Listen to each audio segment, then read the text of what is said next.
Hello. I wanted to make this video for my massage clients, but for those of you who don't know me, my name is Tosh Kanine. I am a professional massage therapist. I've been practicing for 25 years, over 25 years, and I specialize in myofascial release. So today's video, I wanted to show a lot of the self-myofascial release tools that I have bought and used over the years, the ones that I think are good and the ones that aren't really worth it. And I also just want to comment a little bit about lay people, so to speak, doing massage on themselves. So first I'll just start by showing you my collection. So let me turn the camera. All right. Let's see if you can see all those handy tools. So everything from a shiatsu neck pillow that plugs in, that's this thing here, to a massage gun, a cervical traction neck pillows, the Theracane. These two balls here are from tptherapy.com. And then there's this handy little tool, which is it's a couple of lacrosse balls taped together with KT tape, and those work well, actually. You make them yourself. This is called the Rolio. It's for forearm massage. This is made by a company called Blesnia. It's rather new. It's supposed to be for your neck. This is actually one of the ones I dislike the most, and I'll share why. So I'll put that one over here. This actually works really well. This is it's made by DDS. I don't know if you can see the company name. Well, anyway, this is a device that is for neck traction. So you put it on, you pump it up, and it lengthens your cervical spine. And this is just your everyday run-of-the-mill yoga mat. And this is a stability ball, which you lay on backwards and do back bridges, and that helps with back pain. So I'm going to turn the camera back around on. So I just want to talk a little bit about these and make some points that I think are important to consider.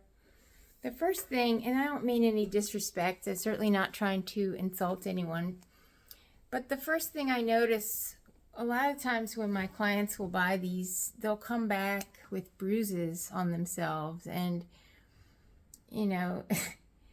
it's because they're not using the tools correctly. And I know a lot of you have probably had deep tissue massages where you were bruised afterwards. Let me just tell you, as a professional myofascial therapist, I've been working for over 25 years, and I can get so deep and not leave any bruises. And the reason is because of the techniques that I use. If someone leaves bruises, they actually have harmed your body. So you shouldn't have bruises for deep tissue massage or any therapy. It's just improper. It's unnecessary, and it's a sign of someone who really doesn't know what they're doing when they're doing deep tissue. I can get really, really deep into the deepest layers and not leave a bruise. And if you're good, you should be able to do the same. So why am I making that point? Because has anyone out there gotten a massage from somebody just fresh out of school? If yes, did you then go get a massage from someone with a lot more experience? If yes, was there a difference? Could you tell a difference? So there is a difference. Someone fresh out of school, is not as good as someone who's been doing it for a long time, because they're not as familiar with the anatomy. They haven't worked on as many different bodies. So imagine you, a lay person, you have never gone to massage school, and you may or may not know anything about anatomy. So if you're just watching a demonstration and somebody is massaging themselves with one of these tools, it doesn't necessarily equate to you knowing how to use it. I would suggest that you go to someone who does have experience, especially in myofascial release. Feel what it feels like. When they're releasing the muscle, what does it feel like to you? And then try to duplicate that. Don't just go buy a tool, and especially if you've never had any body work, don't buy these tools and then try to use them on yourself, because you just will not know what you're doing. And again, I'm not trying to offend anyone. I'm just being real. Just because you watched a video on surgery doesn't mean you're going to be able to do it. It's the same with our bodies. There's a reason why we go to school, to learn these techniques. We learn anatomy. We learn physiology, how the body moves.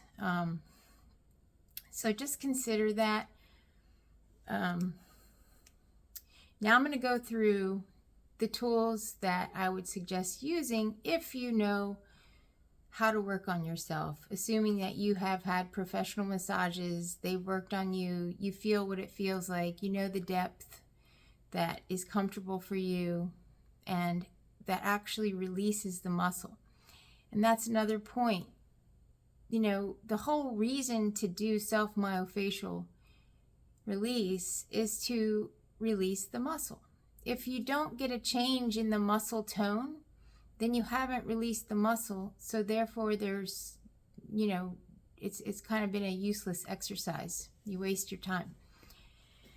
So the best, like I said, tptherapy.com. I'm not getting paid to talk about this. I'm just giving my opinion. Why do I like this ball? Well, because a lot of people will work on their neck, right? Take this handy tool. Complete waste. It looks like people are getting the greatest relief when they're using this tool, right? Well, they're only working on this part of their neck, right? And that's it. Well, your neck hurts most of the time because you're in a forward head posture. Your arms are forward and raised, and you're forward like this. Well, if you never address releasing these muscles that are holding your head forward, and you only release these or attempt to, you're just gonna mess yourself up. It's gonna actually cause pain in other areas. You need to release the chest. So this, you can actually release your chest by pressing into a wall, doing some movement on both sides, and that'll help. So if you have one of these and you're not really enjoying using it, I would suggest trying the release technique on your pectoral muscles with this. They make a smaller ball, which again is a great for smaller parts of the body. So I would use this on my feet. Let's see. I want to get to some things that I actually like. This is an oldie but a goodie. This Shiatsu neck pillow. Very old. Don't even know if they make it anymore, but it works well because you can actually target the back of your neck, your upper trapezius, and if you move it around a little bit, you can get to the top of the levator scapula.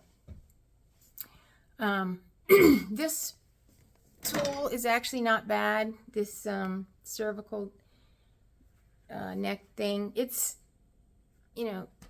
it's limited, but it's not bad. All you do is lay on it and it tractions your neck. It just puts your cervical spine into a back into the C curve, and you can't really hurt yourself with it, so unless you lay on it for more than 10 minutes.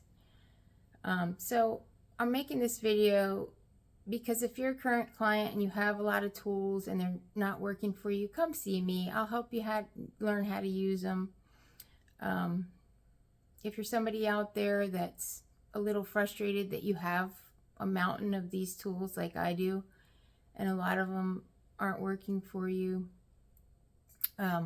just consider going to a professional massage therapist, someone who's familiar with myofascial release, maybe a Rolfer, you know, or even a physical therapist, but you're going to have to pay them for their time to teach you these things. But it's worth learning and feeling what it's supposed to feel like.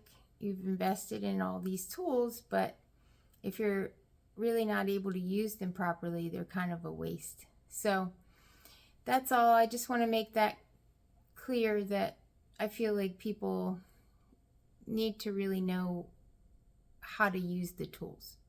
So thank you for watching, and if this video helped you, please give it a like. Thanks.